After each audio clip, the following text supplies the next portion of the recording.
El cine de las dictaduras. Hola, y bienvenidos a Historia en celuloide. En esta ocasión tengo el placer de presentar la película Alexander Nevsky, película épica histórica soviética del año 1938 y dirigida por el genial Sergei Eisenstein, prestigioso director soviético. La película describe el intento de invasión de Novgorod en el siglo XIII por parte de los caballeros teutónicos del Sacro Imperio Romano Germánico y su derrota por parte del príncipe conocido popularmente como Alexander Nevsky. Eisenstein realizó la película en asociación con Dmitry Vasilevich y con un guión coescrito con Piotr Valenko, quienes fueron asignados para garantizar que Eisenstein no se desviara hacia el formalismo y para facilitar el rodaje en un calendario razonable. Fue producido a través de la unidad de producción Mosfilm, con Nikolai Cherkaskov en el papel principal y con una partitura musical por parte de Sergei Prokofiev. Alexander Nevsky fue la primera película completa de Eisenstein en 10 años, pues hasta entonces había caído en desgracia y había buscado realizar proyectos cinematográficos en México, Europa y hasta en Estados Unidos, ninguno llegando a completarse.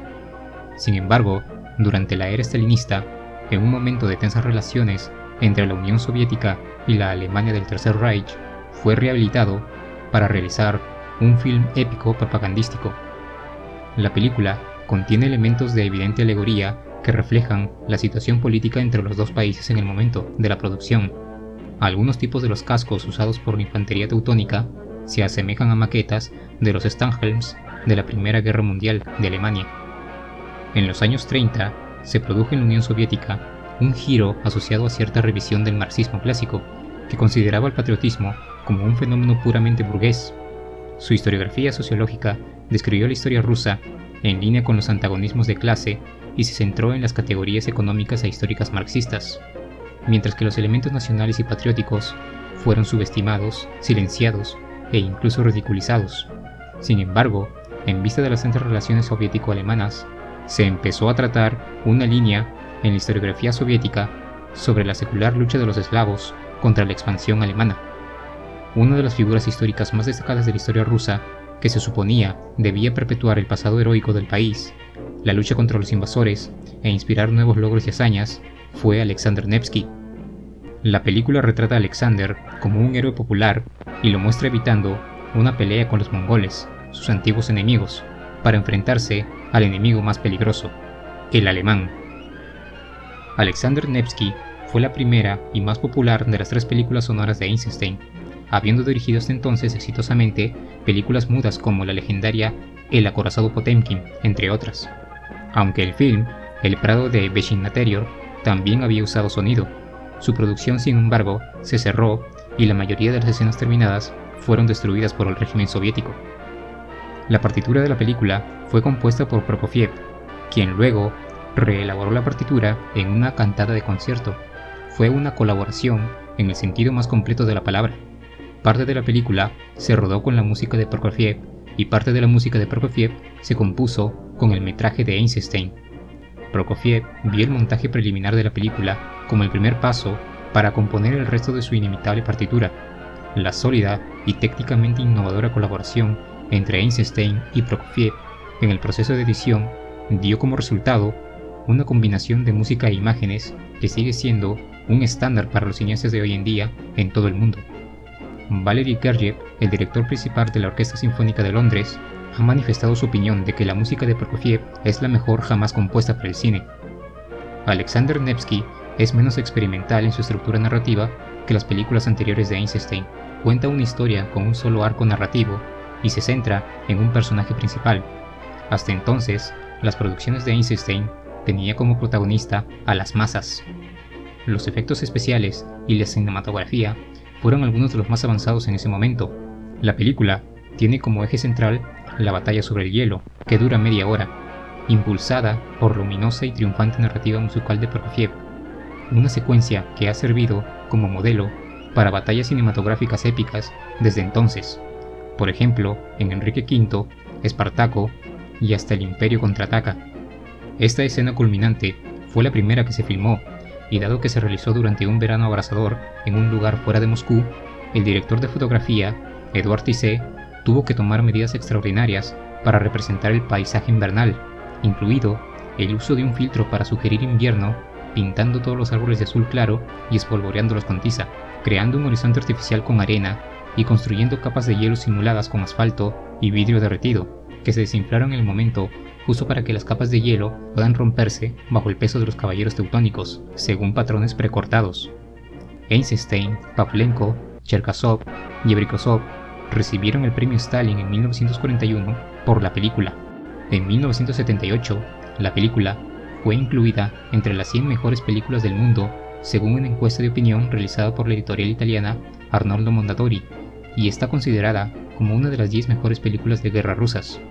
Alexander Nevsky se estrenó el 1 de diciembre de 1938 y obtuvo reconocimiento a nivel nacional. Sergei Eisenstein recibió la Orden de Lenin y el título de Doctor en Artes. En 1942, con motivo del 700 aniversario de la Batalla del Hielo, se emitió un cartel con las palabras de Stalin que decía: «Deja que la valiente imagen de nuestros grandes antepasados te inspire en esta guerra», ya que para entonces había comenzado la Operación Barbarroja. La película comienza en 1242. Después de la batalla con los suecos en el Neva, en 1240, el príncipe Alexander Nevsky pesca junto a un lago con la gente común, cuando de repente llega una comitiva de la poderosa Horda de Oro. El embajador le ofrece honores y riqueza si se une a ellos, pero Alexander rechaza el ofrecimiento de forma simple. Las tropas de la Orden Teutónica avanzan sobre las fronteras occidentales de Rusia, capturan Pskov con ayuda del traidor Verdilo, donde torturan y matan a los residentes locales, incluso llegando a arrojar a niños de pecho a la hoguera. Los caballeros se dividen por adelantado las tierras rusas aún no conquistadas, asignándose los títulos de príncipe entre ellos, y esperando el apoyo del Papa.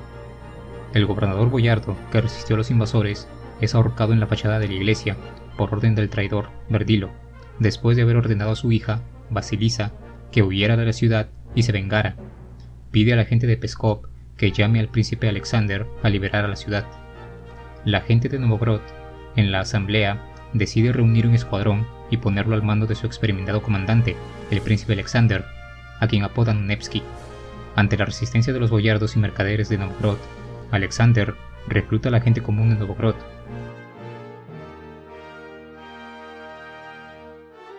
Dos héroes, Gavrilo Alexich y Vasily Uslay, están cortejando a una chica, Olga Dandilovna, y ella decide que elegirá al que se muestre mejor en la próxima batalla.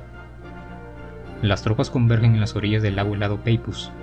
Antes de la batalla, el maestro de la cota de Maya, Ignat, en presencia del príncipe, les cuenta a los soldados una fábula sobre un zorro clavado en un tenedor en un árbol, donde fue atraído por una liebre que deshonró al zorro.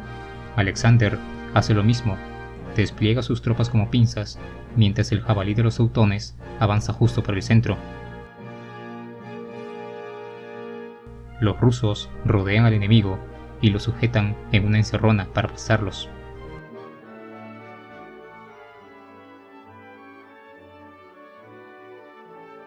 La Orden Teutónica decide mantener un último bastión con sus lanzas.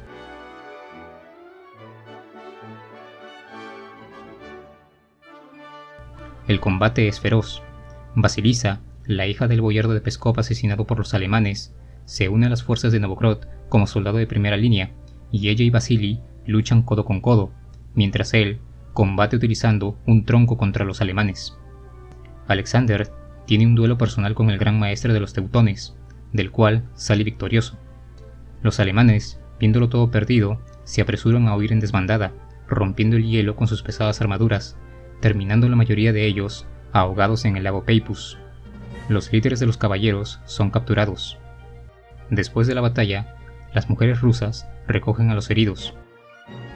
El príncipe Alexander y sus hombres vuelven victoriosamente a la ciudad, siendo recibidos con vítores por el pueblo.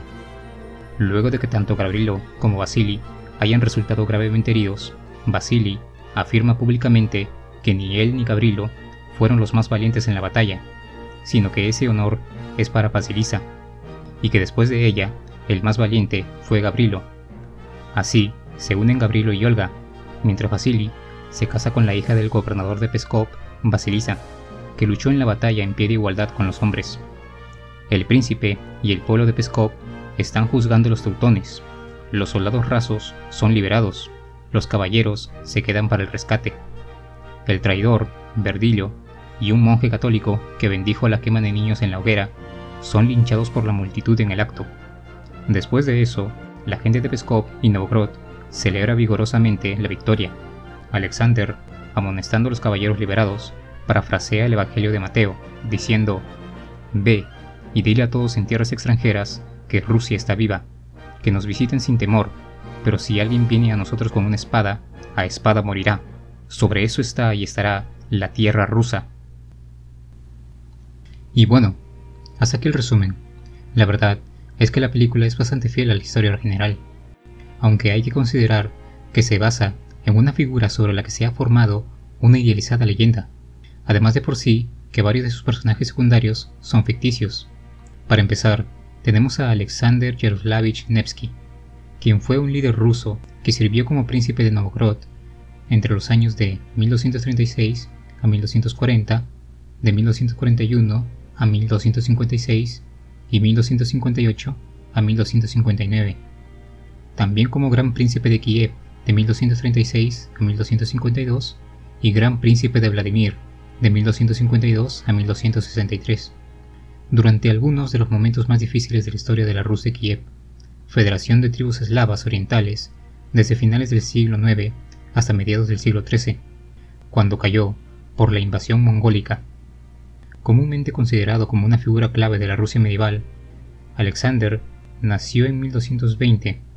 Fue el segundo hijo del príncipe Yaroslav Vsevolodovich y Feodosia Igorevna de Riazán, y era nieto de Vsevolod III de Vladimir, bajo quien la ciudad de Vladimir llegó a la cima de su esplendor y preponderancia en la Rusia medieval. Siendo joven entre 1235 y 1240, los mongoles, al mando de Batu Khan, arrasaron los principados de la Rus de Kiev. La región de Alexander, Novgorod, aunque amenazada, se salvó de la devastación causada por los mongoles. Sin embargo, otros peligros vendrían de occidente. En el año 1237, el Papa Gregorio IX promulgó una bula contra los finlandeses que se habían rebelado contra el catolicismo y para convertir a los rusos ortodoxos. Según la crónica de Novgorod, escrita en el siglo XIV, más de un siglo después de los hechos, el ejército sueco había desembarcado en la confluencia de los ríos Ijora y Neva. Alexander y un pequeño ejército atacaron repentinamente a los suecos el 15 de julio de 1240 y los derrotó. La batalla de Neva salvó a Novgorod de una invasión a gran escala desde el oeste. Debido a esta batalla, Alexander, a los 19 años, ganó el apodo de Nevsky, que significa de Neva. Esta victoria, que se produjo apenas 3 años después de la desastrosa invasión mongola, fortaleció la posición política de Alexander, pero al mismo tiempo empeoró sus relaciones con los boyardos, recelosos de su influencia, por lo que pronto tendría que abandonar Novgorod, exiliado. Poco después, los alemanes y estonios católicos cruzados, bajo la Orden de Livonia, una rama autónoma de la Orden Teutónica, invadieron y tomaron Pskov. Las autoridades de Novgorod enviaron a buscar a Alexander en la primavera de 1241, quien regresó del exilio. Reunió un ejército y marchó contra los invasores. Alexander y sus hombres se enfrentaron a la caballería pesada de Livonia, dirigida por el príncipe obispo de Dorpat, Germán, quien no era el gran maestre de la orden como muestra el film. La fuerza de la Rus se encontró con el enemigo en el hielo del lago Peipus y combatió a los caballeros alemanes y a la infantería de Estonia durante la batalla del hielo, el 5 de abril de 1242, también conocida como la batalla del lago Peipus. Según historiadores, las fuerzas alemanas ascenderían a unos 2.600 hombres, mientras que las rusas a unos 5.000, aunque el orden y el desenlace de esta es similar a como se ilustra en el film, con la infantería rusa resistiendo la carga de la caballería pesada de la orden, y tras un extenuante combate, la caballería fresca de los flancos rusos rodeando y poniendo en fuga a los teutones. Los soldados de infantería de Novgorod habían rodeado y derrotado a un ejército de caballeros montados a caballo y vestidos con gruesas armaduras. Sin embargo, ningún registro menciona que los caballeros se hayan ahogado en el lago al romper el hielo con sus pesadas armaduras, sino que esto parece ser una idealizada versión reciente de los hechos que Eisenstein aprovechó. La victoria de Alexander marcó un evento significativo en la historia de Rusia. Representó una derrota significativa para las fuerzas católicas durante las Cruzadas del Norte y puso fin a sus campañas contra la República Ortodoxa de Novgorod y otros territorios eslavos durante el próximo siglo. Cabe mencionar que los personajes de Gavrilo y Vasily están basados en personajes legendarios del folclore ruso, con Gavrilo Alexievich siendo un boyardo y héroe de la batalla de Neva, quien intentó abordar un barco sueco a caballo, mientras que Vasily Buslayev es el protagonista de muchos poemas épicos rusos, un héroe de Novgorod que representa el ideal de destreza y fuerza juvenil. Sin restricciones, siempre hacía lo que le placía, sin tener en cuenta las consecuencias. Solo su madre tenía un ligero poder sobre él.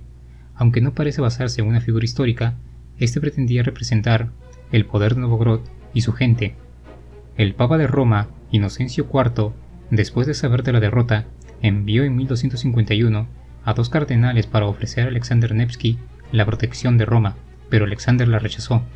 Después de la invasión, Alexander continuó fortaleciendo el noroeste de Rusia, llevó a su ejército a Finlandia y derrotó con éxito a los suecos, que habían hecho otro intento de bloquear el mar Báltico a los rusos en 1256. Alexander demostró ser un político cauteloso y con visión de futuro. Desestimó los intentos de la curia romana de provocar la guerra entre Rusia y la Horda de Oro, porque comprendió la inutilidad de tal guerra con los tártaros, en un momento en que todavía eran una fuerza poderosa. Aunque los historiadores no parecen estar seguros del comportamiento de Alexander en lo que respecta a sus relaciones con los mongoles, algunos argumentan que mantuvo intencionalmente a los principados y ciudades-estado eslavas del norte como vasallos de los mongoles para preservar su propio estatus y poder, y contó con la Horda como aliados en caso de que alguien desafiara su autoridad, pues obligó a los ciudadanos de Novgorod a pagar tributo. Aunque es cierto que Alexander trató de fortalecer su autoridad a expensas de los boyardos y al mismo tiempo reprimir cualquier levantamiento antimongol, lo más probable es que haya pensado que el catolicismo presentaba una amenaza más tangible para la identidad nacional rusa que rendir homenaje al Khan, que tenía poco interés en la religión y la cultura eslava. Según una interpretación, las intenciones de Alejandro eran proteger a los principados dispersos de lo que se convertiría en la Rusia moscovita de las repetidas invasiones del ejército mongol. Se sabe que él mismo se unió a la Horda de Oro, pero logró eximir a los rusos de luchar junto al ejército tártaro en sus guerras contra otros pueblos, a diferencia de lo que se ve en el film, donde rechaza unirse a la Horda de Oro. Según se dice, los príncipes debían seguir un ritual según el cual tenían que pasar por entre las hogueras rituales y arrodillarse ante las estatuas de los antepasados del Khan. Alexander se negó y, arrodillado ante el Khan, le dijo: «Zar, me inclino ante ti porque Dios te ha honrado con un reino, pero nunca me inclino ante algo creado por el hombre. Únicamente a Dios es a quien sirvo, adoro y reverencio, y me arrodillo». El Khan le dejaría marchar con vida. Algunos historiadores ven la elección de Alexander de subordinarse a la Horda de Oro y la negativa a cooperar con los países occidentales y la Iglesia como una reformación importante de la orientación ortodoxa de los eslavos orientales. En 1246, los mongoles lo nombraron Gran Príncipe de Kiev y en 1251 lo instauraron como Príncipe de Vladimir, sustituyendo a su hermano Andrés, quedando como señor de Vladimir, Kiev y Novgorod. Al regresar en 1263 de una de sus frecuentes visitas a la Horda, Alejandro murió en la ciudad de Gorodets, en el Volga, cuando regresaba de Sarai, y fue sepultado en la ciudad de Vladimir, en la gran abadía de la Iglesia de la Natividad de la Santa Madre de Dios. Antes de su muerte, hizo votos monásticos y recibió el nombre religioso de Alexis. Alexander fue canonizado como santo de la Iglesia Ortodoxa rusa por el metropolitano Macario en 1547. En 1724, Pedro el Grande ordenó el traslado de sus reliquias a un monasterio especialmente construido para ello, Alexander Nevsky Lavra, en San Petersburgo. Hoy en día, la figura de Alexander Nevsky es muy respetada en la Rusia moderna, siendo visto como un héroe nacional y cuya fama ha trascendido las fronteras de Rusia, con numerosas catedrales e iglesias estando dedicadas a él, incluida la Catedral Patriarcal en Sofía, Bulgaria, la Iglesia Catedral en Tallinn, Estonia, la Iglesia de la Catedral en Lodz, Polonia, y otras. En 1725, la emperatriz Catalina I presentó la Orden Imperial de San Alexander Nevsky como una de las más altas condecoraciones del país. Durante la Gran Guerra Patriótica, el 29 de julio de 1942, las autoridades soviéticas introdujeron la Orden de Alexander Nevsky para revivir la memoria de la lucha de Alexander con los alemanes. También hubo una orden búlgara anterior dedicada a San Alexander que fue fundada el 25 de diciembre de 1881, pero que dejó de existir cuando se declaró la República Popular en 1946. Existe una larga tradición de buques de guerra rusos que llevan el nombre de Nevsky, como la fragata de hélice del siglo XIX Alexander Nevsky y el K-550 Alexander Nevsky, un submarino de misiles balísticos de propulsión nuclear actualmente en servicio en la Armada rusa. Numerosas estatuas se yerguen en su honor a lo largo de la Federación Rusa y también en otras naciones. En diciembre de 2008 fue votado como el mejor ruso en la encuesta de televisión Name of Russia.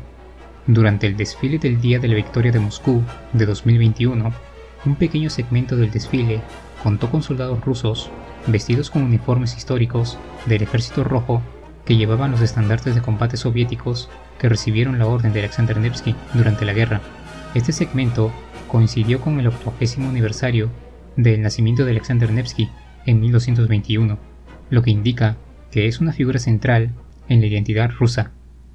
Y bueno, hasta aquí el video. Si sabes algo interesante sobre la película o la figura de Alexander Nevsky, házmelo saber en los comentarios. Suscríbete a mi canal si aún no lo has hecho y dale like si te ha gustado. Esto es Historia en Celuloide y hasta el próximo video.